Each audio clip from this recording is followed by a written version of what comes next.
Hi guys, good afternoon. তোমরা সবাই কেমন আছো? আমাদের গ্রামে আজকে নবান্ন উপলক্ষে ছোট্ট একটা মেলার আয়োজন করা হয়েছে। তো চলো তোমাদের সবাইকে দোকানগুলো একটু ঘুরে ঘুরে দেখাই। দোকানগুলো এইমাত্র বসতে শুরু করেছে, এখনও পর্যন্ত চালু হয়নি। এটা হচ্ছে মোগলাইয়ের দোকান। প্রাকৃতিক সৌন্দর্যটা দেখো।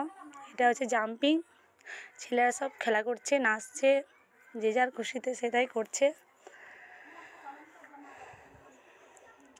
এখানে ফলের জুস তৈরি করা হবে। চলো আর একটু ঘুরে দেখাই। এখানে চা তৈরি হচ্ছে, চায়ের দোকান এটা। এখানে রাত্রিবেলায় গান হবে, সেই জন্য একটা স্টেজ